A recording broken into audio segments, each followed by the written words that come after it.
ஸ்திரீயானவள் தன் கற்பத்தின் பிள்ளைக்கு இறங்காமல் தன் பாலகனை மறப்பாளோ? அவர்கள் மறந்தாலும் நான் உன்னை மறப்பதில்லை என்று ஏசாயா 49:15 வாசிக்கிறோம். எனக்கு அன்பானவர்களே, இந்த நாள் தியானத்துக்கு உங்களை அன்போடு அழைக்கிறேன்.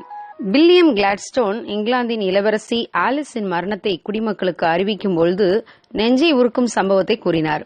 ஆலிஸின் சிறு குழந்தை டிப்தீரியா என்னும் தொண்டை அலர்ஜியினால் பாதிக்கப்பட்டிருந்தாள். டாக்டர்கள் ஆலிஸிடம், நீங்கள் எக்காரணத்தை முன்னிட்டும் உங்கள் குழந்தைக்கு முத்தம் கொடுக்க கூடாது, அப்படி கொடுத்தால் உங்கள் குழந்தையின் மூச்சு காற்றினால் உங்களுக்கும் அதே வியாதி வந்துவிடும் என்று எச்சரித்தார். அந்த குழந்தை மூச்சு விட சிரமப்பட்டுக் கொண்டிருக்கும் பொழுது அவள் தன்னையும் மறந்து அந்த குழந்தையை எடுத்து தன் கரங்களில் வைத்துக் கொண்டாள். மரணத்தோடு போராடி கொண்டிருந்த அந்த குழந்தை தாயின் அரவணைப்புக்கு ஏங்கியது. அம்மா, எனக்கு ஒரு முத்தம் கொடுங்கள் என்று அந்த குழந்தை கேட்டதும் தனக்கும் அந்த வியாதி வந்துவிடும் என்று தெரிந்தும் தன் குழந்தைக்கு முத்தமிட்டாள். சில நாட்கள் கழித்து டிப்தீரியா பாதிப்பு அவளுக்கும் வந்து மரித்து போனாள். ஆம், உண்மையான அன்பு சுயநலத்தை மறக்கும். ஆம் பிரியமானவர்களே, தாயின் அன்பு இந்த உலகத்தில் மிக உன்னதமான அன்பு. தாயின் அன்பு இந்த உலகத்தில் மிகவும் அதிகமாக பாராட்டப்பட்டாலும் சில நேரங்களில் அந்த தாயின் அன்பு பொய்த்து போனாலும் தேவ அன்பு பொய்க்காது. ஆம் பிரியமான தேவ பிள்ளைகளே, நீங்கள் மறக்கப்பட்டவர்களோ அல்லது கைவிடப்பட்டவர்களோ அல்ல. நீங்கள் உன்னதமான தேவனின் பிள்ளைகள். உங்களுக்கு இரக்கம் செய்யும்படி தேவன் உங்கள் மேல் நினைவாயிருக்கிறார்.